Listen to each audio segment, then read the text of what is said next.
take your seats, please. Good morning.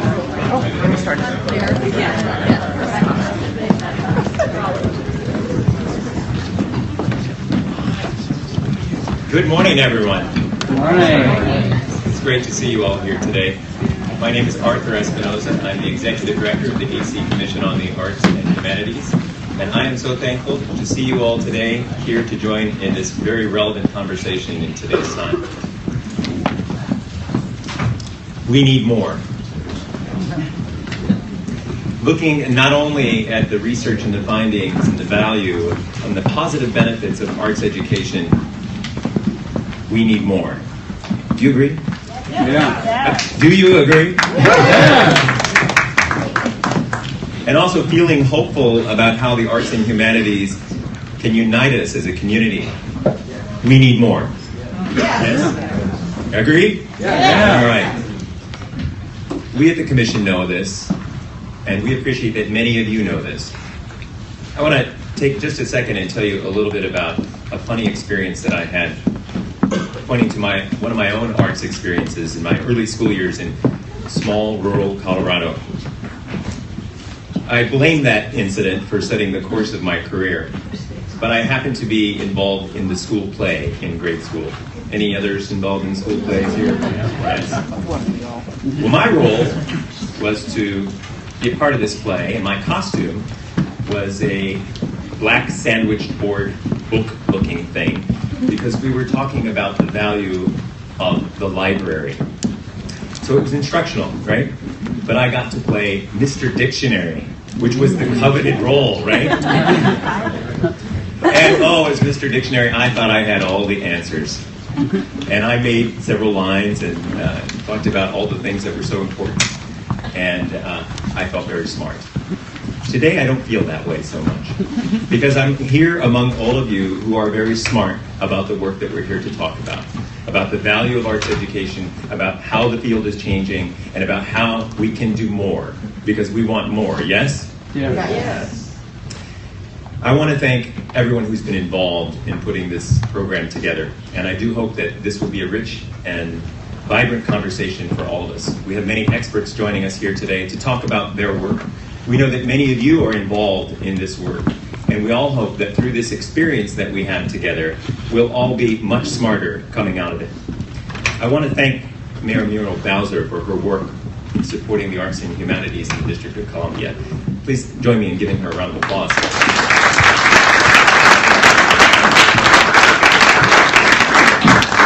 Her leadership and the leadership of the Board of Commissioners of the Arts, the DC Commission on the Arts and Humanities, has really been strong for us and has continued our work forward as we're looking to advance, do better, and do more in arts and humanities education.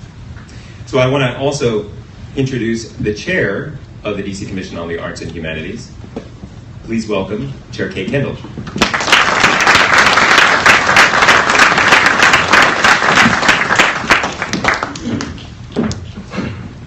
Thank you, Arthur.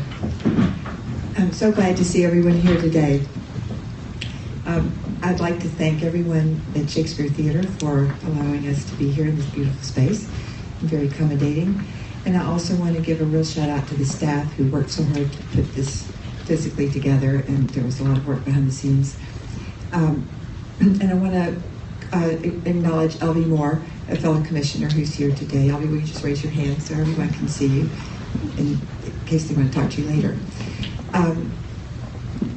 About 2 years ago, the agency embarked upon a strategic plan. We met over a year and a half with many people in the community and had individual interviews with over 60 stakeholders. One of the results of that strategic plan was that we should do something beyond grant making. And that is one reason we're all here today. But the other reason is that we have another commissioner here today, Rona Friedman.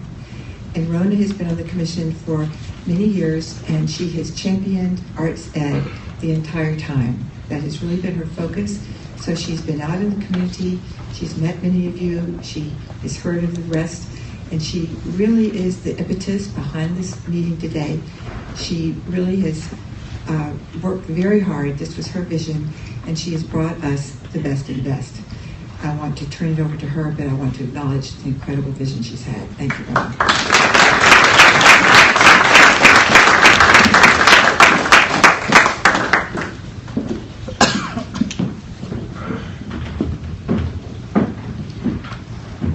Thank you. Well, we're going to start with our panels, and I want to start by introducing Chris Woodside, who's going to be our chair of the national panel. Excuse my voice, I'm just finishing up a cold.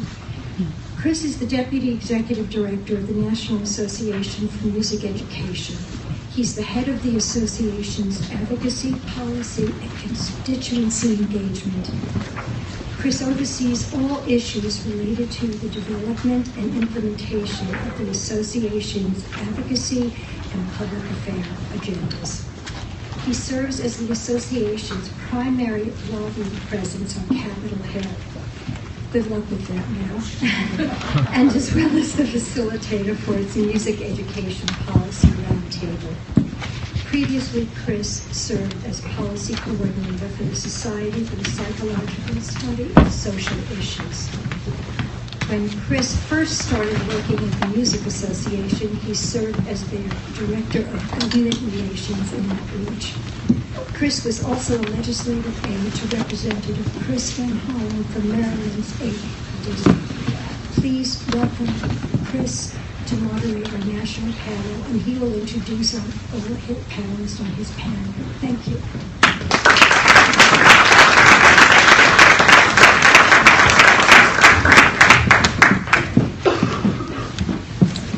Good morning. Good morning. Come on, arts people. Good morning. Good morning. I love doing that to teachers because teachers did it to me my entire life, so I give it back any chance I can get.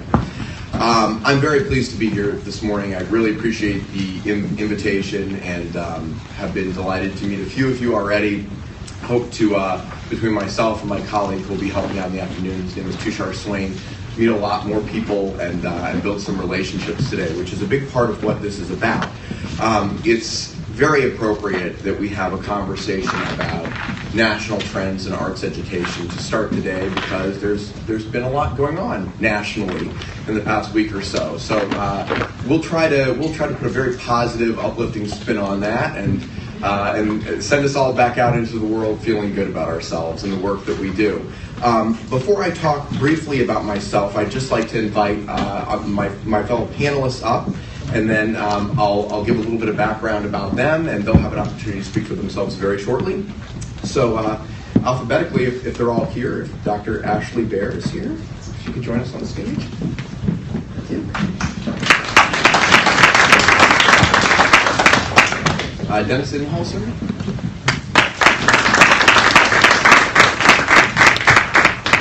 Terry Liu.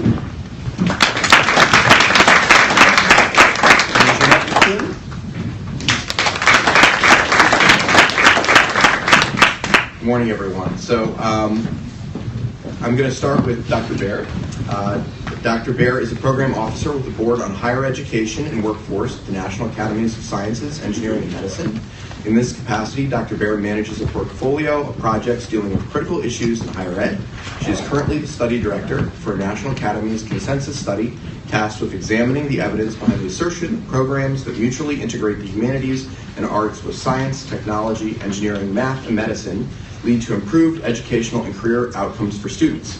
In this capacity, she works with the study chair, David Skorton, the secretary of the Smithsonian, to lead a committee of scholars, administrators, and industry leaders with expertise in the humanities, arts, sciences, engineering, and medicine to identify and evaluate the existing evidence and develop recommendations for stakeholders.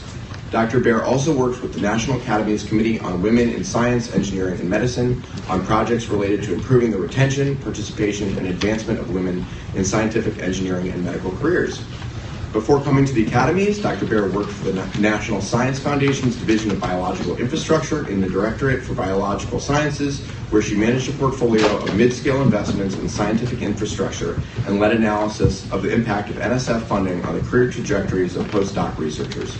Dr. Baer also previously worked as a science policy officer for the State Department's Office of the Science and Technology Advisor to the Secretary of State. Woo, that's a mouthful. Where she worked to promote science diplomacy and track emerging scientific trends with implications for foreign policy, managed Bureau of Western Hemisphere Affairs and the Bureau of East Asian and Pacific Affairs. Dr. Baer holds a science degree in neuroscience from Brown University and a PhD in ecology and evolutionary biology from Yale University. Dr. Baer is passionate about science research to the public and about promoting diversity and inclusion in STEM. Thanks so much for being with us this morning. Appreciate it. We're off to a good start. Okay, no, not at all. Dennis Inholzer with NAEA. Dennis is the Chief Learning Officer for the National Art Education Association. Dennis directs the School for Art Leaders at Crystal Bridges Museum of American Art. Dennis is a school-wide Title I elementary principal and administrator and art teacher for 35 years. Dennis taught art for all ages, preschool through university. He is past president and vice president and convention chair for NAEA. It's a lot of hats. Dennis was president of the Michigan Art Education Association, in addition to holding many volunteer positions nationally and locally. Dennis is a frequent presenter supporting art standards, assessment, and effective instructional strategies. Dennis served as visual arts writing chair with the National Coalition of Core Art Standards and is a member of the NCAS leadership team. Thank you, Dennis, for being here. Dr. Liu?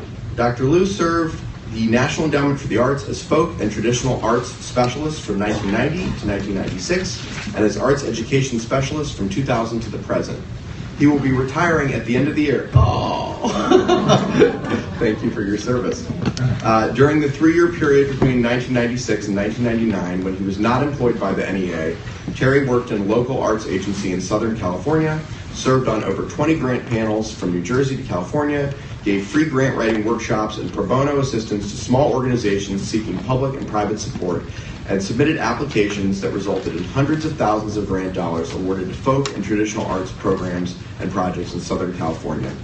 Today, he is one of 4 National Endowment for the Arts specialists managing the arts education applications review process, NEA arts education grants support projects that help children and youth acquire knowledge, skills, and understanding of the arts, professional development, opportunities for teaching artists, teachers, access to art education through collective, systemic approaches.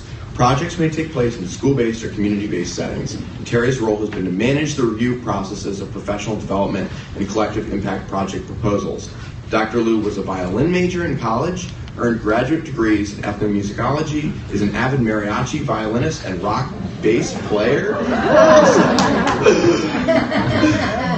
And I'm going to mispronounce this, Dr. Liu. Is it Yusai Riki master teacher? Is that close? Yusui, okay. Wonderful. Thank you so much for being with us. And Jeanette McCune. Jeanette is the director of DC School and Community Initiatives at the John F. Kennedy Center for the Performing Arts. Since 2001, she leads programming with Washington, D.C. public and charter schools, including in-depth model partnerships in 26 schools now. She additionally oversees Kennedy Center performance access programs for community organizations and schools in the greater DC metro area. Nationally, Jeanette is a facilitator of the Kennedy Center's Ensuring the Arts for Any Given Child program. Jeanette has managed out-of-school artistic development programs for youth, including the Dance Theater of Harlem Residency and musicals in the schools. Jeanette's expertise and interests are in building partnerships in high-risk schools and community settings and serving populations of impoverished, minority, and disabled students. Jeanette serves as a presenter as well as an artist and grant panelist locally and nationally. She serves on the boards of directors of the Duke Ellington School of Arts Partnership and the DC Arts and Humanities Education Collaborative, and is a voluntary Girl Scout troop manager and leader. Cool. Prior to joining Kennedy Center, Jeanette served as Director of Community and Education Programs of the Choral Arts Society of Washington and Marketing Manager at American Institute for Conservation of Historic and Artistic Works. Ms. McCune has a BA in Music and an MBA in Marketing from Drake University. Thank you so much for being with us. Thanks to all of the panelists and certainly to the DC Commission. Again, we really appreciate the opportunity to have this dialogue this morning, which I understand will be followed by a local discussion, which seems very fitting. I want to start off by telling you a little bit more about myself and the organization that I represent, and then I'll be seated and I'll give the panelists an opportunity to discuss their work, and we'll hopefully move into a dialogue, which I think will be most productive. So again, I work for the National Association for Music Education. I also represent 35 other organizations on Capitol Hill in a coalition called the Music Education Policy Roundtable, which is a group of like-minded music and music ed organizations that are focused on pushing forward a national arts education agenda that is friendly in Congress and at the U.S. Department of Education. We're very proud at NAFME to be sort of the tip of the spear for music education advocacy, representing over 60,000 members from all across the country. Those are certified in-school music teachers. And it has been a commitment for over 100 years at NAFME, which many of you probably know better as MENC. That change is still a little unfamiliar to folks in the arts education community. To persevere on behalf of the cause through advocacy, through public policy, through championing music education, not only through the retaining of people like myself with a public policy background, but also by involving music teachers in the advocacy process. So I myself am sort of an interesting example of why the work that we all do can transcend into your career, whether it ends up being arts focused or not. I went to school to paint. My family's background was in visual arts, and my grandfather was the head of the art department at the University of Maryland, and there's actually a lecture series in his name there now, which I'm involved with. I'm very, very proud of my visual arts background, and when I was a younger man, I thought I'd make a career of it myself. When I got to college, there was an election. You can guess about what year that took place. And I fell in love with public policy and changed majors. I feel very strongly that the creativity that was instilled in me by my grandparents, by art educators at the high school level and at the collegiate level, helped inform the person that I've become and has led me to be a better version of a public policy, or lobbyist if you must, person than I would have been if I did not have that background.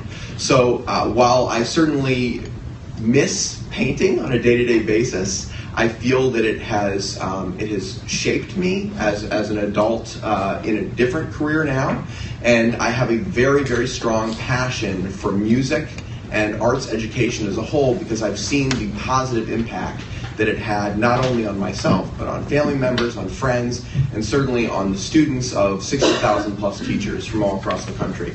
So very quickly, I just want to talk a little bit about the work my association has been doing in the past year plus. We've been very, very focused on the reauthorization of the Elementary and Secondary Education Act, what is now known as the Every Student Succeeds Act, which was dubbed the Christmas Miracle in December of 2015. It may be the last one we get for a good long while, so let's enjoy it.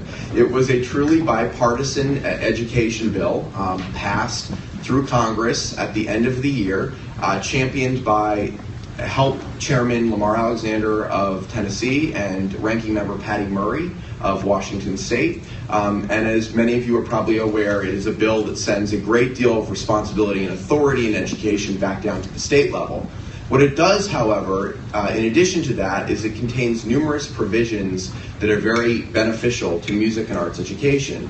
And it was organizations like NAFME that spent well over a year on Capitol Hill negotiating with members of Congress and their staff, who do the lion's share of the work, of course, to ensure that those arts-friendly provisions remained in the final version of the legislation. So we're very proud that that took place, and now we spend a great deal of our time and energy focused on the effective implementation of that legislation, which will happen regardless of who is in the White House and regardless of what Congress looks like. So a great deal of time and energy is spent by lobbyists at NAFME and music teachers all across the country focused on building capacity to effectively implement that law so that the provisions that I mentioned can see the maximum amount of benefit at the state and local level. And that's the primary work that NAFME is focused on. So at this time, what I'd like to do is sit down and give each of my panelists an opportunity to introduce their work a little more thoroughly, and then we'll move into a dialogue. So Dr. Baer, can you lead us off? Sure, thanks so much. And it's really great to be here. Oh. Hey, there's a microphone. It's on. Oh, it is on. Great. Well, anyway, thank you again. It's great to be here and have a chance to interact with this wonderful, vibrant community. So as Chris mentioned in my very long introduction, thank you again. I'm here from the National Academy of Sciences, Engineering, and Medicine. So if you think about that name, what's missing? Well, it's not the National Academies of Sciences, Engineering, Medicine, Arts, and the Humanities. So you may be wondering, why is the National Academies of Science taking on this study where we're looking at the role of the arts and humanities with sciences and education? And I'll get to that. But before I do, I just want to give everyone a little bit of background on my organization. So the National Academies is it's actually a pretty old organization. We were founded under President Lincoln. And the interesting story there is, I just always have to share this because I think it's so great and it's in the spirit of humanities. We want to think about history. One of the first studies the National Academies took on was during the Civil War, and there was this issue because we were using iron ships, and we needed to develop compasses that would allow us to tell north and south in an iron ship. And you can imagine that in a war between the North and the South, you want to know which way is north and which way is south. So we have this long history. But traditionally, National Academy studies have dealt with big issues in science, engineering, and medicine. And we very humbly think of ourselves as advisors to the nation on these topics. But we're starting to notice, as we look around in institutions of higher education and as we talk to employers, that more and more we see programs that are making an attempt to deliberately integrate the arts and humanities into science classes and vice versa. And so, because we are paying attention to these developments, and because we are an organization that does evidence-based studies, we have launched a major study, a 2-year study, we call it a consensus study, to look at the evidence of the impact of these kinds of programs on students in terms of their educational outcomes, their preparation for life, and their preparation for work. So it's a daunting task, it really is, but we're excited about it. And we've pulled together a committee to take on this work that is also unusual for the National Academies.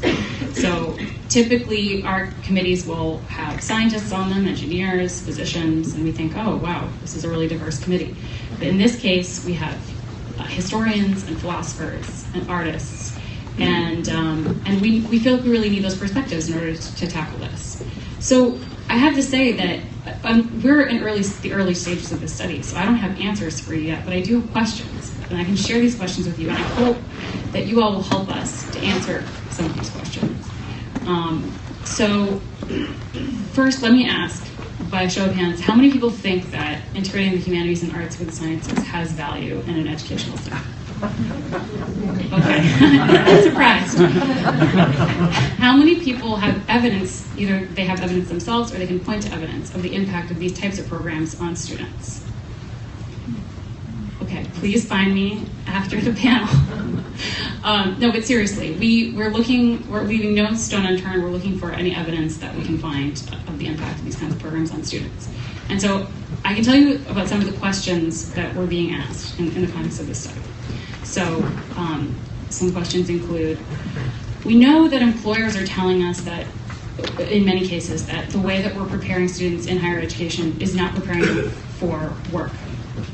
We know that there are certain skills and competencies employers are telling us that they'd like to see from graduates.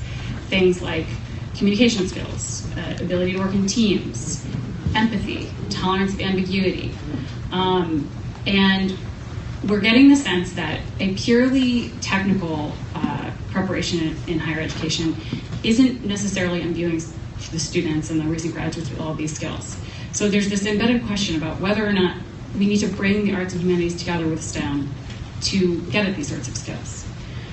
Other questions we're being asked are, is it possible that in order to solve real-world problems and make learning relevant, we need to take into account the fact that in the real world, you don't solve problems just through engineering or just through science.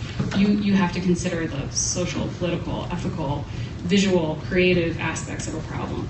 And so maybe the best way for students to learn is with all of these pieces of the puzzle present in the classroom. So that's another question we're tackling. If we integrate the arts and humanities with STEM, can we create a learning environment that better mimics the real world and so better helps students prepare themselves to tackle these challenges? Then there's sort of a simple question of, can bringing the arts and humanities together with STEM improve engagement? Frankly, will it make learning more interesting and less boring? And so that'll improve retention of information and retention within a degree. So we're confronting all these different questions. We don't have the answers yet, but if people have input for us, please reach out to me and my colleagues. And stay tuned, because in spring of 2018, we'll be releasing a report that will include the findings that the committee has made based on the evidence we were able to collect, and then recommendations for a path forward, which will include not only recommendations related to the evidence that we did find, but probably recommendations related to what evidence is still needed. So with that, I'm going to turn it over to my colleague. Thank you. So I appreciate the engagement piece a lot, because so much of what we do in the arts and arts education helps students with engagement, finding meaning in their learning. So I come from, as you heard, from 35 years of public school teaching and administrating, 15 years as an elementary principal, 2 schools, both Title I schools, school-wide Title I schools. Interesting thing, when I left, we had the highest scores in the district, higher than non-Title I schools. And it was because we had many and varied programs for kids. So if you are all, and maybe you are, all parents, and we asked a similar question to Dr. Bear, how many of you believe, if you were parents, that a variety of learning experiences is good for kids, right? So it's interesting, you'd all raise your hand. Yeah, that makes a lot of sense, that we believe that lots of different ways that students learn and experience their life. And the arts education piece of that place at the table that we have, is really, really important. So much of what we do for NAEA, the National Art Education Association, as I sort of evolved into this new job of mine, this career, is to provide the language of learning in art for our members and future members, so they can go out with their stakeholders in their communities, with their students, and they can talk about the value and the interest they have in their own learning. To be fancy, that's sometimes called metacognition, or to use teacher evaluation language, we might call that locus of control, exactly what the arts can do for children. So the NAEA we have about 18,000 members and about 50,000 student members, and we're out to grow our membership for all the right reasons, and that is to help teachers develop their craft. But I keep thinking back to my years as an elementary person, both as a teacher and as a principal. I keep thinking of all these stories. You can imagine I have lots of stories, about how those kids, when I was an art teacher, found their place with me for that period of the week. In fact, if you know anything about Section 504, I was on 504 plans because they know that they could release the pressure kids would have to go to the art room and make with their hearts and their minds and their hands to do things. So it's interesting to me that our parents are all for it, right? I don't know where the disconnect happens, maybe in budgets, I suppose, but our parents need the language for learning more than ever, and our students need to know why this experience is so good for them. So I'll just give you this little story. So I used to visit students in what we used to call Latchkey, before school and after school, and I'll call her Tiffany. I used to visit her. She was a little girl, 2nd grade. And I walk into the room, and she was a stinker, I'll tell you. And I'd say, hey, how you doing, Tiffany? Because I felt like I needed to check in with her, because she was always great for me. She says, they called me Mr. I. She said, do you want to see my hedgehog? And I was pretty excited. I said, yeah. And she pulled one out of her sleeve, a real one. The art teacher in me thought I was going to get a drawing. She's also the same girl that in gym class is always getting in trouble because she'd take her shoe and she'd flip it and it'd go way up and get stuck on the univents, right? You all know Tiffany's in your life, don't you, right? But it's interesting how my kinship with Tiffany through art was so important, and how that was so much a part of the culture of learning for that building at that time. Not just me, it was me and all of my colleagues. So the engagement piece is interesting to me, because I think this is something we can work on in arts education. How can we make the culture of schools, before school, after school, community-based, doesn't matter, very engaging for kids, so they find value in their learning beyond the product, on the thing at the end. So I'm here, and I'm grateful to the Commission for inviting me on behalf of my association and my new job. My job, and you can't have it, is to promote the very best professional learning for our members and future members as possible. And that comes in lots of different shapes and ways, because we want our art educators to sustain themselves in their careers. We want them to keep their chin up. We want them to work very hard for kids. And that's what I get to do, my new career. Thank you. I'm so honored to be here with the illustrious panel. I want to resonate a bit with what Amy and Dennis just said. You know, my dad, you know, was one of those immigrant stories, came from China in the 20s. You know, didn't even know who his parents were probably, and goes to Hawaii and works in a shop there. And then the Second World War comes and he signs up. But while he was in the Army, he met people who came from the mainland. They were working in foreign broadcasts where they would take broadcasts from, and he would translate it from Chinese to English. They were all college people, and you know, they had all gone to college, and he was impressed by that and made him want to go to college. And one of the things that they introduced him to also was opera, because they listened to opera recordings. And so my dad, this immigrant from China, you know, all my life I was exposed to classical music and opera. Not only recordings, but we moved to Cleveland, Ohio. You know, we would get tickets to see the Cleveland Orchestra. So as a kid, I saw the Cleveland Orchestra because my immigrant parents wanted me to have culture. And my mom, who always wanted, my mom grew up in a sugarcane plantation in Hawaii, and always wanted to play the piano, so she got us one. So that's how I got started in music.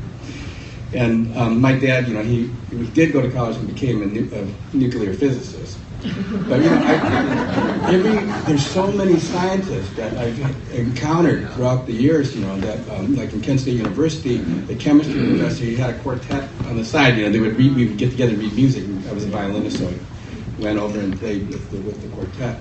And now there's an organization you may know, the Innovative Collaborative, that's grew out of the working group up there in Hill. And they're bringing together scientists and arts education to try to figure out what are best practices and things like that. So really it's something to keep our eyes on. We've been funding arts integration, of course, at National Endowment for the Arts in a long time, but these now we're really thinking deep about how to do this and what really happens in the brain as it's developing and that sort of thing around creativity.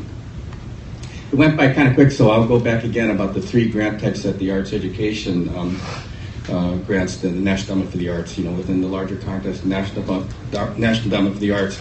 Arts education team has 3 grant types, and one is direct learning, basically bringing artists together with young people with enough time that you can have goals that they can attain, good people working with them, and some way to assess the learning of those goals.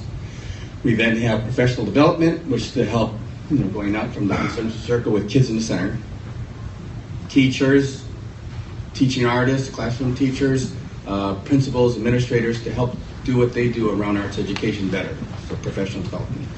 And the third type, my director, Ayanna Hudson, when she came from the LA County Arts Commission, where she'd been working on a program there, Arts for All.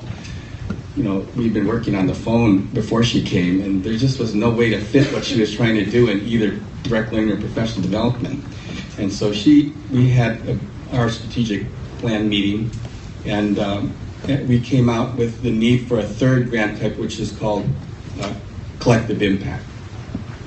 So collective impact, you can go on the internet. FSG is a good site to study what this is about. And it really is getting organizations and institutions and players with different perspectives together around the common goal around arts education, and to have a sense of what problems can be solved around arts education.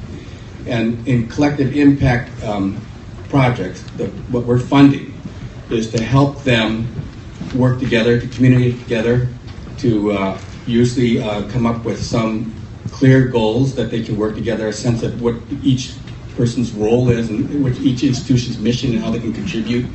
Data is very important, shared data. And this is the type of grant that we're giving. These are large grants. I haven't seen $100,000 grants at the National Endowment for the Arts since, I started working in 1990. I don't think I had seen very many, And then now we're starting to give them, and also in other areas in the endowment, these large grants now. There seems to be a trend in the endowment to have larger impact in the grants, So there's larger grants, which obviously means going to fewer grantees, because one $100,000 grant is equal to 3 or 4, direct learning or professional development grants. But it's very important investment to, move things forward systemically. We still do give grants for, specific projects in direct learning and professional development. Our guidelines next year probably will talk more about this importance of having the young people that are learning through the arts have a sense of more than just learning skills in the arts, and more than just measuring their learning in the arts, but how this is also helping them reflect on who they are as human beings and reflect on the world around them and their community around them. And so, you've been doing that all the time, certainly, especially in the out-of-school time projects, which now, have banded together with a term creative youth development, but also in school as well. So those are the kinds of trends that we're seeing in the endowment right now. Thanks, Harry. You just totally queued me up. That was awesome. First of all, I just want to say what a privilege it is to be here, because I get the wonderful honor of working directly with my colleagues here in the city. As most of my work focuses on what we do on behalf of children and with schools and community-based arts educators and the school system itself to support equity and access in arts education. I had to write down a few things because 5 minutes goes very fast. But the Kennedy Center sits in a really unique place, and we're actually at a place of reflecting as well as looking forward. We just celebrated a couple of milestones and are in the middle of a milestone. We just celebrated 45 years of being open. September 8th, 1971, the Kennedy Center opened, and this year we're celebrating the 100th anniversary of the namesake of the institution, John F. Kennedy. It's the 100th year of his birth. May 29, 2017 marks the centennial. And through that, how this connects to arts education is really a relook at ourselves as an institution. World-class arts is certainly what a lot of people think of, coming to and being a part of the national and internationally renowned artists that are part of our work. But we are a destination memorial to John F. Kennedy, a living memorial. And a third pillar that we've really been focusing on is our powerful education. It's in our original mandate, our congressional mandate, to focus on arts education that impacts positively citizens across this country. And so in this, we're diving into 5 ideals of John F. Kennedy this year: gratitude, courage, justice, freedom, and service, which I think ties very neatly and very appropriately to what we do in arts education. I mentioned Terry teeing us up because the Kennedy Center has had the great privilege of working across the country in 23 communities for ensuring the arts for any given child. And we were actually piloted that program first here in Washington, D.C. with the D.C. Arts and Humanities Education Collaborative. It was the laboratory for the program that became Ensuring the Arts for Any Given Child, and one of which we're incredibly proud of. But as Terry was talking about in terms of shared data, shared measurements, shared vision, but also bringing together the community stakeholders that support arts education overall. And really what Ensuring the Arts for Any Given Child does is it brings together those entities, including philanthropy, the arts and humanities community, schools and government, together in a shared place, deciding what arts education should look like within its own community. What I think is really powerful about this is that it's not the Kennedy Center or any other individual institution deciding what is the best for the community itself. It's the community coming together, looking at an asset-based model associated with its own arts education resources, the priorities within the institute and within the community, and how best to uplift that equitably for all children within a community. And so I have the privilege of working in one of those communities now, starting from a place instead of a place of negativity, but focusing on what the growth opportunities are, the civic pride that exists within a community, and building an arts education plan that impacts all children equitably across the city. It takes a moment of reflection to look back at that work and not to become frustrated, but to start there, knowing that if we share that data that includes really a baseline and that leads us to our end goal of equitable and high quality arts education for all students, we can't really get into creativity until we've provided that baseline for all children. And so being able to be being mindful about that, making sure that all who care about arts education for children is really critical for us to move forward as a community. So I'm really looking forward to continuing to talk with you all today and sharing, being on this panel with this wonderful group of people. Thank you very much. Thank you all. I appreciate it. Thank you. When I worked on the Hill, I was told I had a voice for the opera, so I've never had a problem with that microphone, but it's always better to have it. What an interesting group of panelists we have today. I'm just making notes here as you're talking, and I mean we've run the gambit here. We're talking about national trends, a national perspective on arts education, but we can cover today policy, research, professional development, grant making, programs, access and equality. I mean that's a great deal of really important work happening in the arts education field right now. And I think if nothing else, for those in the room to come away with a perspective of all the good that is taking place across the spectrum in arts education through a variety of organizations and the hard work of countless people from coast to coast and everywhere in between. That is a very inspiring message, I think, as we move into a new administration, a new Congress, a new ecosystem for us to operate in. And I think that the benefits, the takeaways of arts education, from a creativity standpoint, already I've heard a couple of stories this morning that speak to the intrinsic special value of the arts. But I think one of the things that interested me the most as I was listening to all of you, Dr. Baer, when you kicked off, you mentioned what I would refer to as soft skills. And no good? Okay, what should we call them? Because I hear the jury's out. Professional skills. Professional skills. 20%. Okay. 20%. All right, okay. So the jury is still kind of out. But I think their place is increasingly very important to all of our work. And the challenge of naming them, defining them, working them into law or into a grant proposal or a programmatic element of something that any one of these organizations is doing is inherent to what we all face on a day-to-day basis. I would love if you could sort of kick off a dialogue about that by delving a little bit deeper into what you have learned through your examination of their value proposition and what you think still needs to be determined. Well, there's a lot that still needs to be determined, I'll tell you that. I mean, what I can say is, and something I was having a conversation with a few people before this, about this, sometimes when we have conversations about this particular study we're doing, we end up with some people saying, well, okay, let me rewind a little bit. We start to get into a conversation about what is the purpose of higher education. And some people say, well, the purpose of higher education is to prepare people for their first job or ideally their last job. And some people say, no, that's not the purpose of higher education. The purpose of higher education is to make someone a whole person, an active member of a democracy, a citizen.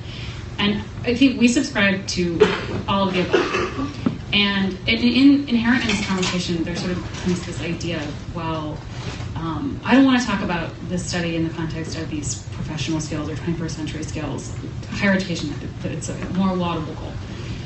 But I feel like in the process of these conversations, there's a lot of convergence. So I'm not sure that we actually have to say, it seems to me that the competencies and knowledge that one would want to have to be an active member of a democracy, like empathy and communication skills and a solid knowledge base both in science and the humanities and the arts, these are also well aligned with the skills and competencies employers are asking for. So it may be the case that we can sort of have our cake and eat it too. And on some level, if you want to really get philosophical, we're talking about the real world here, and the real world is more than just employment. It's also our lives, our social lives, our political lives, our cultural lives. And of course that's going to bleed into work. So I think there's a lot of work we still need to do to understand the alignment of these things, and also how you bring the power of the arts, the power of the humanities, the power of the sciences together in a classroom to teach these sorts of skills and competencies. But it doesn't seem like it has to be one or the other. Thank you. Dennis, a question for you, sort of touching on that. Your work related to standards and assessment. In 2014, the new National Arts Standards were completed. The first update since 1994, I think. Yeah, long overdue work. And I remember a great deal of conversation within our organization's walls about what assessment looked like in the arts at a time when there was great blowback across the country, still is, against standardized testing and the idea that unless it's testable in a bubble format, there's no value there. The professional skill conversation, I think, is impacted by the limitations, so to speak, of traditional assessment. And I'm wondering what conversation, if any, the framers, if you will, of the new standards and the model cornerstone assessments have had about that work and how it is important to the future of arts assessment. You know, it's not too late for you to come on over to the other side of the music. You know. My heartbeat. Assessment, yeah, there's a light topic. Can I just add something that Ashley, 2 weeks ago tomorrow in the USA Today, there was a half-page article that said, Microsoft wants you to be creative. And then the pull quote was, we no longer want you to use, in effect, the CEO, use content. We want, in the next 10 years, we'll be creating content. And my question would be, like, who's going to do that, right? And those are our kids and our students. I just had to add, it's exactly, it's interesting how Microsoft's going. And they're not saying we want you all to be artists or all musicians. They're saying we want all of you to be creative, and then, of course, here's our new product. Assessment. Well, through the process of writing national, I'll say, voluntary standards, and to try to put a model out there for states and districts to use was challenging and great. And we put together, under the work of Wiggins McTighe, an understanding by design format. So we started with big ideas, or enduring understandings, as they called them.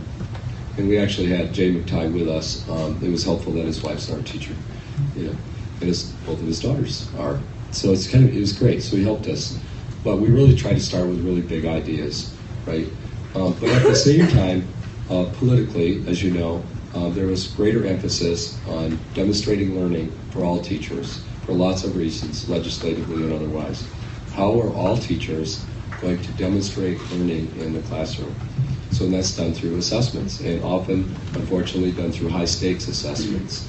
And it's just a sort of a right and wrong approach. And we would all agree that in the arts, we like nuance, we like differences, and we like individual approaches. So we struggle with that with assessment. So we made some convictions that the assessment models that we would put out were models for one thing, so teachers could use those and adapt those, but they're often formative, which is fancy language for checking for understanding along the way, right? Helping teachers with checking for understanding as this child was learning in the art room, in our case. So, and there's books full of formative assessment strategies, but we've learned actually through a Kennedy Center study that arts teachers in their education are not real skilled at developing those formative assessment strategies, including the use of rubrics, which for a lot of arts teachers is very scary. So I don't use that word anymore, I use quality scale. But anyway, so the assessment piece is very interesting, but it really did bring the assessment focus into the arts for us in the process of writing the standards. In other words, how are we going to measure and understand what students are really learning, and how are we going to turn it up a little bit so our teachers along the way are really paying attention to the learning that's happening, and then as I shared earlier, through that assessment, can they share that? Can they discuss the magic that happens within an arts education environment? So we believe in authentic approaches, assessing along the way a lot of different strategies for that, not just one or two, or direct observation versus thumbs up, thumbs down. And then we also believe in using traditional assessment language of pre and post. You'll hear this pre and post testing, where now arts teachers are working with students with portfolio assessments pre and then they go through a series of learning experiences, thematic units or whatever, and then they post-test those, but how they evaluate those based on rubrics or based on some other strategy is very important. We have a lot of work to do in the arts are that way. And here's the irony, the principal and me. Our kids actually quite like it. They're used to being able to look at their learning in assessment manner, in assessment strategies in other places in school. So there's actually a comfort level. And a lot of our teachers who are getting into this are starting to go, oh, it's not so bad after all. Especially when you do authentic measures like talk to your elbow partner or to work on dialogue or exit and entry tickets. So we're very pragmatic in our approach for assessment. But we know that traditional high-stakes tests in the arts do not tell even half of the story. Thank you. I think that's absolutely right. And increasingly, as I hear people like you talk about assessment practices in the arts, Dennis, I think those in the STEM world, STEM education world, may have a lot to learn from arts educators about approaches that are effective, intrinsic to teaching, rather than sort of created artificially in order to assess. And I hope that we can provide leadership moving forward as the policy climate that we all operate in, both nationally and locally, begins to change. A follow-up question, either for Dr. Liu or Jeanette. You both spoke about programmatic support for the arts and arts education. In light of sort of the topic that we find ourselves on, I wonder about the challenges you face in trying to assure effective outcomes for programs, because there's often a great deal of money, or maybe not so much, that you're trying to send to good places, and sustainability is important, and ensuring that those dollars are well spent is important. I'd love to hear about those challenges a little bit. Well, it's kind of interesting because I actually appreciate coming after Dr. Baer and Dr. Emelson as well concerning assessments. Kennedy Center actually is in the middle of dealing with two sort of studies on metacognition as well as creativity for students. Kind of moving away just from arts for art's sake or arts for arts integration's sake, but how about arts for life's sake?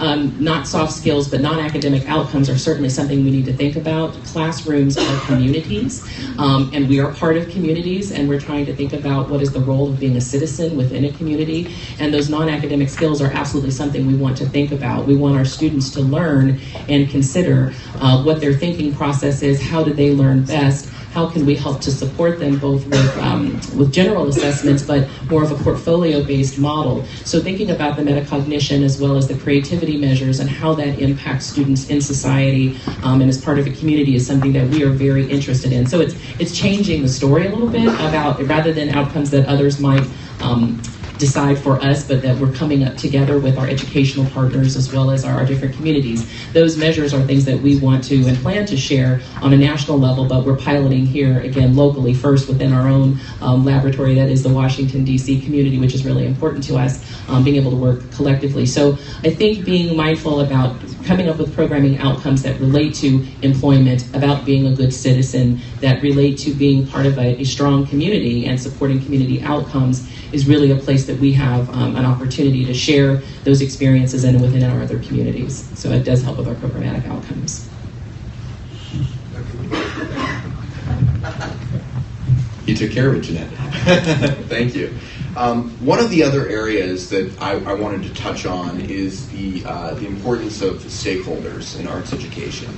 And yes, this is a national panel, but I think as you pointed out in your opening remarks, Jeanette, it takes a village, and many of these local programs are being administered by communities of arts educators and parents and activists that are required to work through a variety of different organizations. It's as you mentioned correctly, it's often not just one.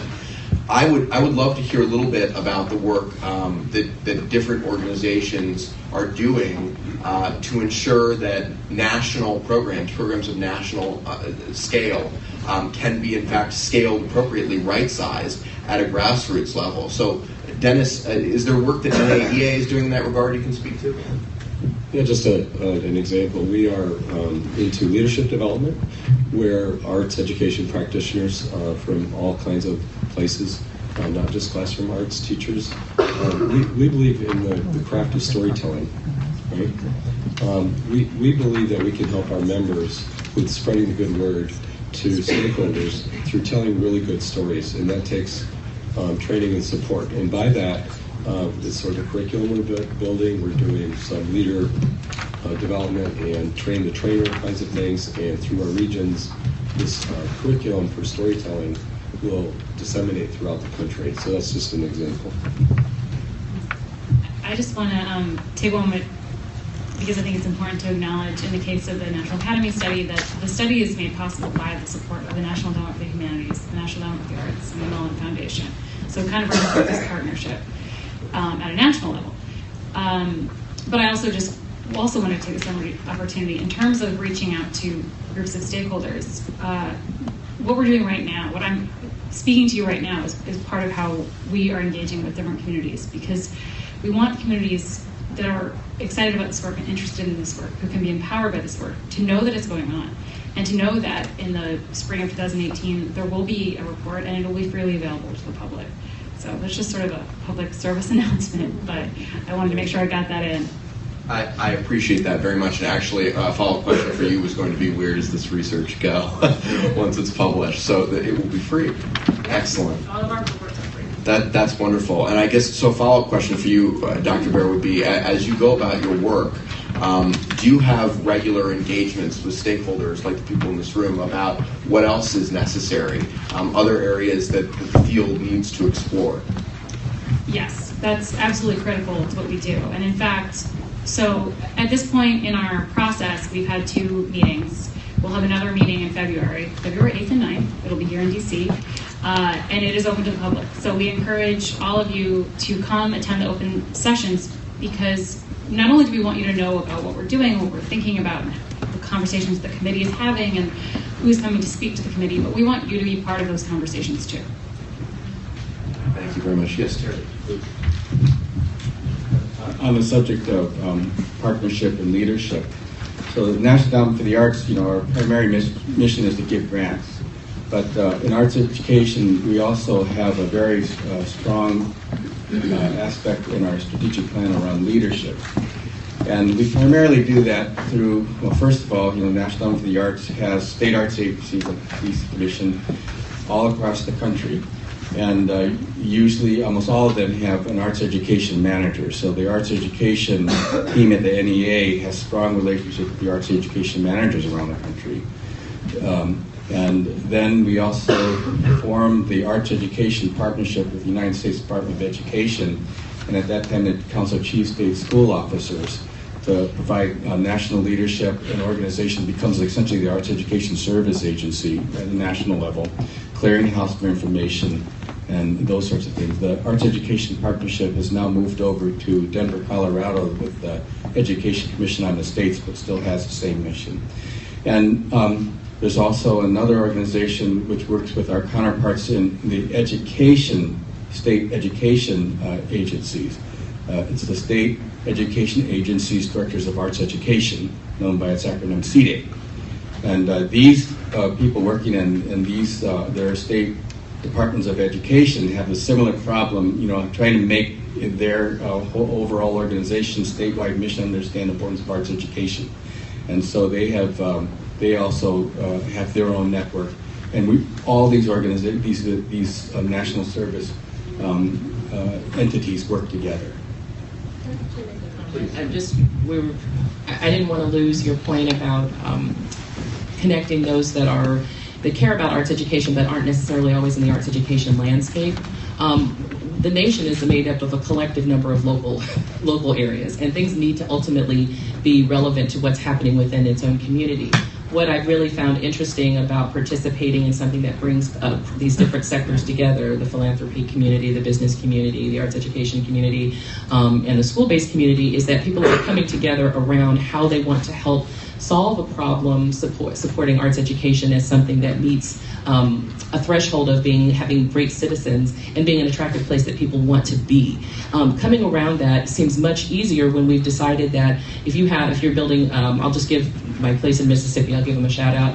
The community that I'm presently working with in Meridian, Mississippi is getting the new Mississippi Arts and Education Center. There's a huge infrastructure investment in arts and humanities in the community. It's a great draw, but unfortunately the equity in terms of arts education for students is not where it should be. And so coming together around that, here you're building this new infrastructure, you're building this opportunity, but your citizens that are part of it aren't going to be able to support it, aren't going to have the understanding to be able to engage with it, or to even create opportunities around it in the future. So interestingly, the community that represents all of those different sectors are proud residents that came up through that area. And when the Mississippi Arts Center ended up being, decided to be built there, many of those communities members came back and talked about the great experience they had having an education that was inclusive of the arts in a meaningful way, and are now coming together around that issue. So when we're looking at bringing stakeholders in, it isn't always about the arts education outcome, but it's about the community outcome,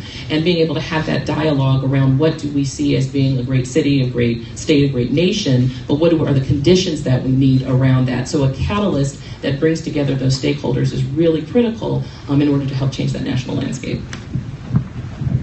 Riffing on that, in Newark, New Jersey.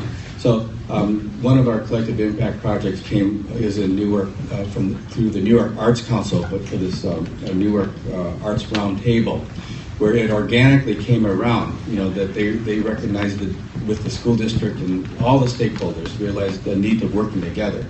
And so it was a natural collective impact grant for us. I remember, when they call us on the telephone, that's what I primarily do, work on the telephone, helping people demystify the process of applying to the federal government. And so I pick up the phone, and there's like 15 people on the other side listening to my answers. They're all there, stakeholders all together in the round table. And, you think that you could, if you were a giant software company, and you were able to drop $1 million on somewhere, just dropping $1 million somewhere isn't necessarily going to make anything work. You have to have this organic, ground-up kind of decision-making on what is needed, what the goals are, people working together, what each other's roles are going to be. That's when it really starts to work. Thank you. That's a great point. Jeanette, so I want to come back to an issue that you brought up earlier, equity and access in the arts. I think this is an opportunity for all of us to examine our programmatic contributions through that lens. The research in this area is not as strong as we'd like, but what we've seen is startling. And frankly, the problem in education and education workforce as a whole is startling. We have found that from the limited research that exists, it's more problematic in the arts even. Dr. Baer, I wonder if there's anything that you can speak to in that regard, with either a focus on anything that you've seen or work that your colleagues have done, and how we might frame the efforts that we're making in light of what research tells us about equity and access in the arts. Good question. I'm actually more familiar with the question of equity coming from the science side. And so I'm sort of not going to answer your question. I'm going to say something else that I think relates. I think it relates. Because I actually don't know the answer to your question. But what I can tell you is that one thing that we think about a lot, and I should note that at the National Academies, I also work with our Committee on Women in Science, Engineering, and Medicine. And we know that women are underrepresented in many scientific fields. We also know that there are many underrepresented minority groups that are underrepresented in science, engineering, and medicine. And so one of the questions we're asking in the context of this study, where we're integrating the arts and humanities with STEM, is whether or not taking that approach actually broadens the participation of underrepresented groups in the sciences. So I'm not sure that I can really speak in any kind of authoritative way to the arts, but I can say that we've seen some studies, and the committee's going to have to look deeply at these studies to see whether or not there are things that we can actually put a lot of stock in. But there's some evidence that suggests that when you do take an approach that brings the arts and humanities together in a classroom with science, you do draw more from these groups that are historically underrepresented. So that's not really an answer to your question, but it is very interesting. But it is. I think it's interesting. So, and it relates to this issue of equity. It is. Can I take this down? Thank you. Yes, please. Open question. Okay. Well, interestingly, we're actually Kennedy Center is getting ready to work with National Institutes of Health to look at some of the intersections between arts education and health and well-being. And so this is very early conversations. There will be a convening in February. Dr. Baer, we're sure going to ask you to participate, as well as some within child neuropsychology and some other domains. But at first we wanted to look at what were the intersections to help support disease and to address specific issues. But I thought about it and I said, maybe we should think about the fact that music education in particular is in almost every elementary school that exists across this country.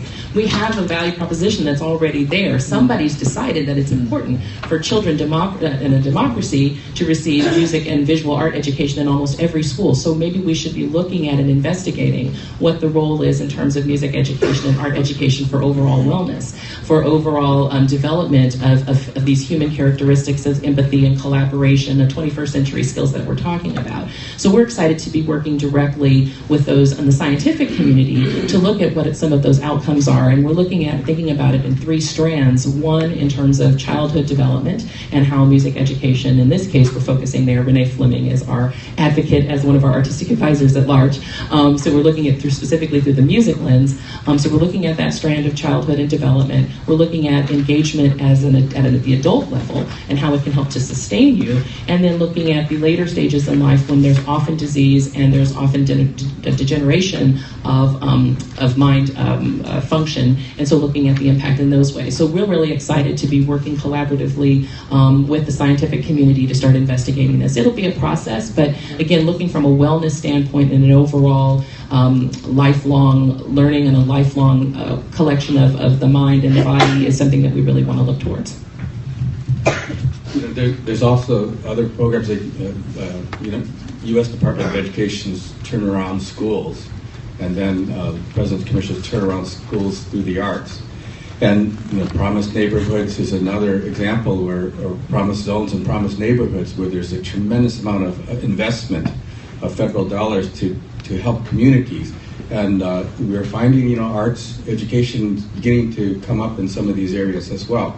So these are things that we're all trying to stay on top of. That arts and creativity are really recognized as essential to by everyone who's trying to make change right now in the world. Thank you very much. I would like to speak briefly about a program that NAFME is involved in right now. We're sort of attached to the hip with a foundation, the Give a Note Foundation, which spends a good deal of its time and energy focused on building music education programs and increasing access in underserved communities. As part of that work, I actually just got back from Grapevine, Texas, where a group of teachers from all over the country representing socioeconomically disadvantaged communities, and these are actually music supervisors, came together to meet about the professional development needs of their communities and how they may or may not be getting what they require from an organization like ours. So this was a very look in the mirror type of reflective moment for NAFME, and I'm sure other organizations go through this process as well. But we have to ask ourselves, and it's interesting, Dennis and I were having this conversation before the panel, whether or not what a music program, and I speak about music, but this could be any arts discipline, what a music program looks like from jurisdiction to jurisdiction. And in the arts, of course, we have, in music and visual at least, we have the opportunity to learn standards. And we consider those in music education the best practices for music education. So one of the inherent challenges there is, does a music program that thrives in Montgomery County, Maryland look like one in Nome, Alaska? Probably not. And it's not necessarily reasonable to assume that it would. So what we need to do as an association, and this is a labor of love that we hope the entire arts education field, and in some cases it already is, will undertake, is by talking to these supervisors, working in communities that are filled with all kinds of challenges that the vast majority of our members may not face. They face other challenges. These are people, just to touch on some themes, we've talked today about the importance of partnership, the importance of ensuring outcomes, the effective use of funds. These are people that are networking and working back channels and creatively, to use an operative word, creatively building, strengthening their programs in ways that most of our members may not have to. They face other challenges, but this is a group that we have got to ensure has the necessary professional development resources in order to make certain, as everybody up here today wants, that every child has access to a high-quality arts education program. So I wonder, I'd just like to delve on this a little deeper. I'd like to hear more about what your organizations are doing in this space. Dennis, you are our sister organization in the visual arts. Can you talk about conversations you've had? What harkens for me is how we've structured standards, and to risk sounding a little geeky here, but earlier I mentioned how we anchored the standards with enduring understandings, and let me just use an example. Everybody here would probably agree that humankind has always been making art, then and now, even before it was called art. That's a pretty simple idea to some people. It's not so much. How do you approach that as a 4-year-old, with a 4-year-old versus a senior going to art school or music school, right? And what is the teacher's craft along the way? And that's how we structure the standards. But we realize the demographics are pretty scary, that not all children are having that learning progression from pre-K through high school with those big ideas. So they have to be able to enter that pathway at any time. So many schools don't have art or music or anything hardly for elementary children in some places. But they get into middle school or high school, they might have an opportunity to enter that learning progression in the arts. So the standards on the technical side are sort of designed that way. As long as our educators, our arts educators, are really looking at the big ideas first, what really matters, so that when that student becomes a senior in high school and off to college or off to job training or off to something, that they carry that with them into lifelong learning. And so that's the way we've sort of had these conversations about underserved populations that are not getting it. Everybody here, just about everybody I know, whether they're in the arts or not, believe this is really great for kids. So good for them. And we have the political problem of why it's not happening for everybody. It's a big problem. But on the technical side, as an arts association, we decided to develop the standards so students can really, teachers and students can really focus on those big ideas as they grow. Yeah, nationalartstandards.org. It's you can. There's a lot of them. Don't look at them all at once. It'll scare you. Anything else from the panel on this topic before we move on? Yeah, I would just say looking for multiple channels and mechanisms for delivery of arts education is really critical, because each community, again, is so different. Naively saying, I'm from Des Moines, Iowa originally, and had the great fortune of having, in public education, having the great fortune of having music and art education is always part of my learning. But I recognize that even when we have music and art educators and as well as drama and dance, it's not always equitably delivered. While it may exist in a space, it's not what it looks like at a school in this part of town versus another part of town may not be equitable. So we may have to look at some other ways of delivering arts education. That's where certainly the arts integration framework, I believe, has come from, looking at how the arts can meaningfully impact learning both in an art form as well as another subject area that can be delivered to both classroom educators as well as obviously arts educators, looking for the collaborations between arts teaching artists and arts organizations with classroom education as well as out of school time. So looking for a number of mechanisms for that delivery and being able to tailor it to the specific communities in which you're a part of. So everything doesn't have to look exactly the same, but that the fact that if there can be some equity, at least within that community, and that the big ideas of what are coming from the content are developed. I know this isn't working, so I'm going to put that down. I will use my big Jeanette indoor voice.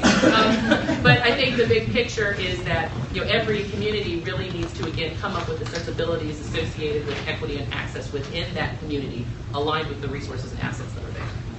I mentioned another resource. The last week, from Wednesday on, the day after the election, all the way through Sunday, I was at a conference that took place in the Omni-Shore of the Society for Ethnomusicology. Ethnomusicologists came from all around the country, in some cases from foreign countries, to Washington, D.C. to meet in the Omni-Shore to talk about what the convention does. But one thing that meshes from Wednesday on is that the kind of skill sets ethnomusicologists have are needed more than ever right now, to help the world understand each other and to appreciate one another, to be able to identify your own culture and then to be able to safely cross out into other cultures and share. And there's something to really keep in mind also within your arts education mix, whether you're in schools or community-based, that, kids, you may have a statistic say that in this community, the kids never have arts education. But the fact is that every Sunday they're the soloists in their church, and there's tremendous art going on there. One of the things we took all the ethnomusicologists to the Church of God and Saints of Christ on New York Avenue. It's an amazing deep culture going on all around us. And we can't assume that because they don't have some kind of formalized arts education that they're not getting it. So maybe keep that in the mix as well. Thank you very much. Great point. That's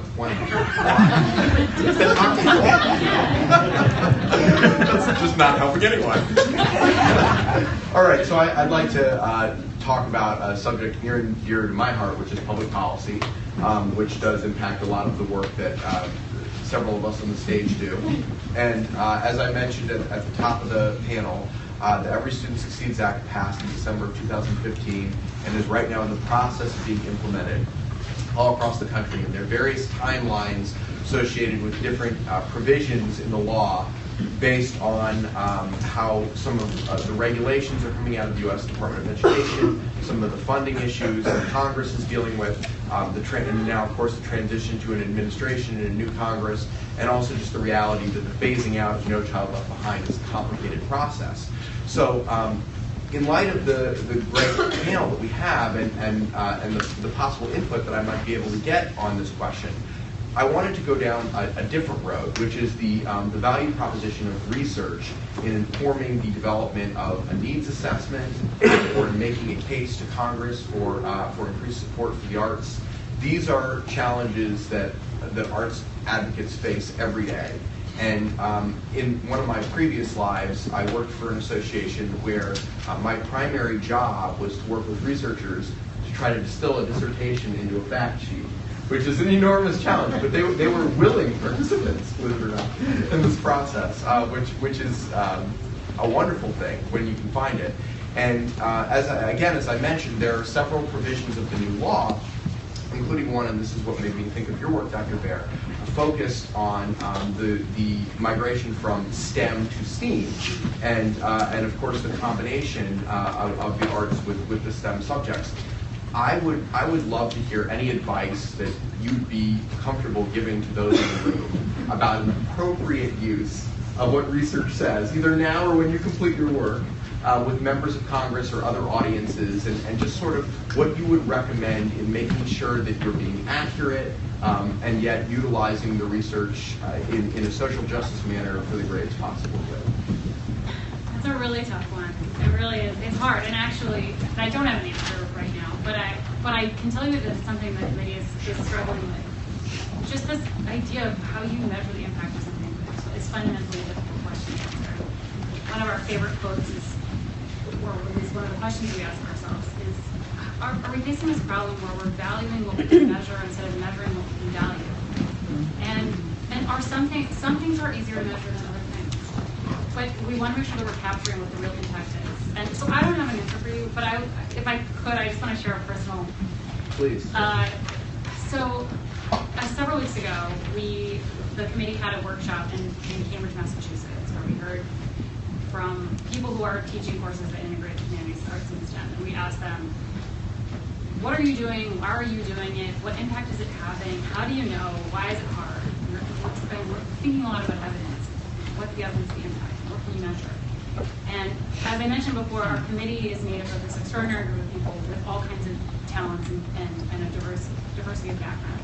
And one member of the committee, she's a pediatrician at Harvard Med School, but she's also a violinist. And she asked, Ashley, do you mind if during lunch I recruit 2 Harvard Med students and we perform Bach Goldberg variations? I said, of course not, that's amazing, and totally in the spirit of the study.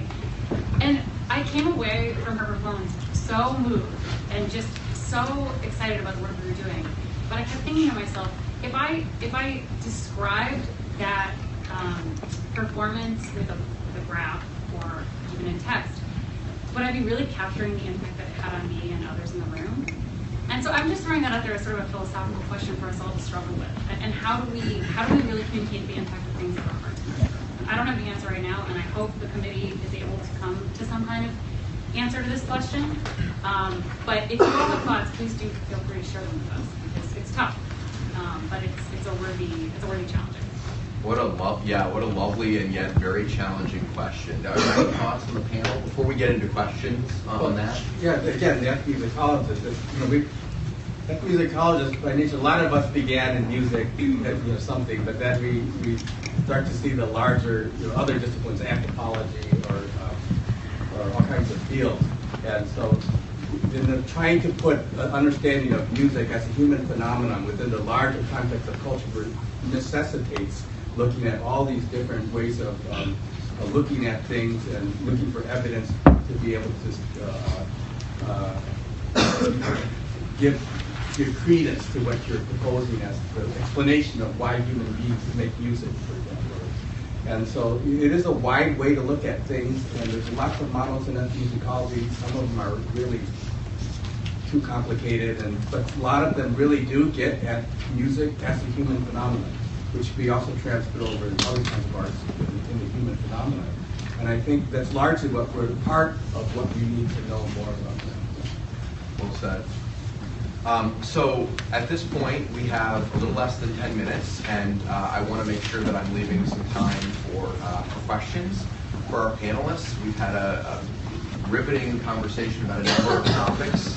You're welcome to delve deeper into them, or if you have other questions that are reflective of the backgrounds of any of the panelists, please don't hesitate. Now is the time. I don't know if there's a microphone going around.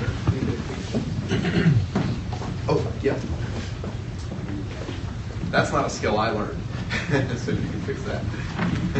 Me neither. But this man here. Any questions? Please, yes. Sure. Hi, good morning, everyone. Lissa from the DC Arts and Humanities Education Collaborative. We're a proud partner of the DC Commission, and also we are a grant recipient of the Collective Impact, Emerging Collective Impact Award from the NEA. We're very proud of that, and we know that it's going to really truly serve our community moving forward. My question to each of you is, knowing that we're embarking on this collective impact grant, and with the foundation of the Any Given Child initiative that we helped form through the laboratory that is required some years ago, and counting, what recommendations would you have specifically locally for DC to ensure success as an arts and humanities education community? I would say train all of the teachers in communicating directly with parents. That's, they need to have the ear of parents first as an overt strategy. I would just second that by saying, so while I was at our national conference, we had our first ever parent track, and it was fascinating to talk to music parents from Magic. Thank you. All right. To talk to music parents from all across the country, parents of some of the finest student musicians in the country. These were parents of our all-national honor ensemble participants. And to Dennis's point, the willingness of parents to be advocates, to work with teachers, and to be the tip of the spear, so to speak, for arts education in a community is beyond the pale. All you have to do is ask. All you have to do is ensure that that dialogue is actually taking place and that those coalitions are being fostered. But I would agree. I think that's excellent advice. We have peer review panels for all of our applications, and we don't see this very much. But every time we do see it, the panels always react very positively to it, and that is to have input also from the students and the young people. We always say that, but we very rarely see it. And how to make that happen would be something you have to figure out. I think in the creative youth development, the out of school time, they tend to do that more, but you must figure out a way to do that in school as well. I didn't really want to answer this question because I'm part of the family, but but I would say that I was going to actually say what Dr. Liu mentioned, which was the students. We actually have the wonderful pleasure of having a group of young people representing the city in our youth council. And what was very powerful last night in our first meeting is we invited parents to come with the students. So the students were really evoking ideas about what they value in terms of arts education, but their parents were right there alongside them. And what was really powerful was the students who talked about their parents as artists, their parents as the arts education that they had, but the parents didn't do the talking, the students did. And so for the students to be able to talk about what their experiences are as a student themselves or what happens out of school, their concerns about their fellow peers, both within the school environment and outside of school, was incredibly powerful. So again, just letting the youth as well as their parents and others, mentors that are advocates for them being in the space to share the importance of arts education is really powerful. A couple questions in the back. Yes, ma'am. I don't think I need a microphone. This question is actually probably specifically for Jeanette, but I think everybody might have an answer. I'm Christy Walser with Project Create, and we employ 30 teaching artists to work with our students. Among them, we have 6 art therapists. How, in your intersection or work with in National Institutes of Health and the kind of intersection of art therapy or therapy or therapeutic elements, methods with arts education, how are you intentionally engaging the art therapy community as an assistant for arts education in challenged and underserved neighborhoods? Absolutely. What we're doing at this point is trying to gather all of the voices of those who care about what happens in arts and humanities education for children. So right now it's just the initial dialogue. Basically it's in 2 parts. February is a conversation with those who work on behalf of children in a variety of environments. I'm also very open. I have a child with a disability with autism, and I can't say enough for what therapy related to the arts can do for a child and do for children, both with those with disabilities as well as those without, but helping you to discover your strengths and asset building associated with the therapies associated with the arts are really critical. So we intend, as I said, to have those that include the neuropsych development area, those in general psychology, drama therapy, and other arts therapies, as well as general educators and looking at what the value proposition is. So we'll be doing a call out looking for more colleagues that are involved in this work, and certainly our teaching artists too. I'm sitting here looking at Karen, who's one of our amazing teaching artists, but whose work absolutely touches the souls of our young people. I would just add to that very quickly. I'm not sure if you're aware of this, but the arts therapy organizations are also participants in the Committee for Education Funding, which is the largest education funding coalition in the country, and of course supports full funding of Title I schools. So I think that that's an important factor. I know we don't have too much time and a lot of hands, so we'll try to go quickly here. Yes, ma'am. Just very quickly, been trying to look for a bright spot in the last week or so. It was brought to my attention that the vice president-elect wife is an arts educator and very involved in arts therapy through the hospital system. I'm curious if in your lobbying component, if there's a strategy maybe developing around that. one and only bright spot I've been able to figure out. All I can say at this time is yes. I've also heard that, and it gives me some hope. Communicate. Karen, by the way, Karen Pence. Thank you. Yes, Karen Pence. Write that down.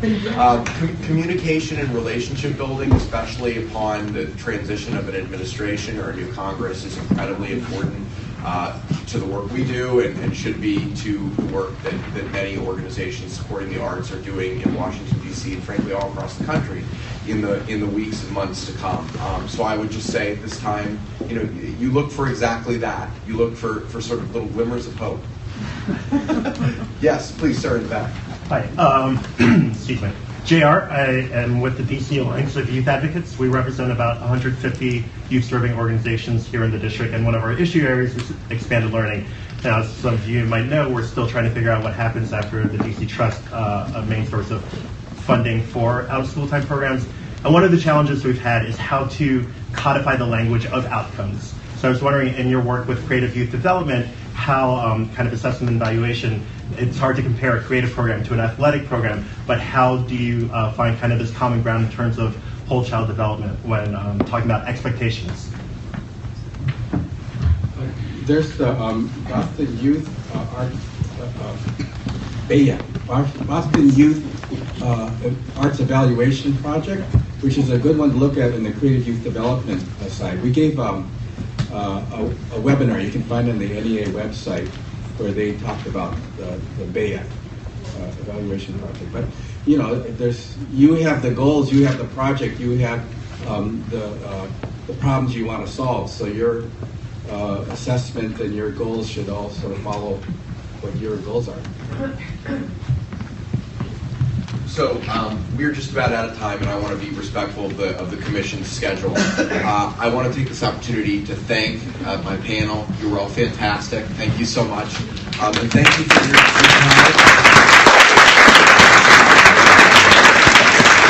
Thank you for giving us the opportunity to have this discussion, and enjoy the rest of the symposium.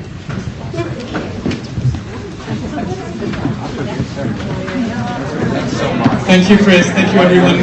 We'll take a 15-minute stretch break. Please help yourself to coffee. Those of you who joined us a little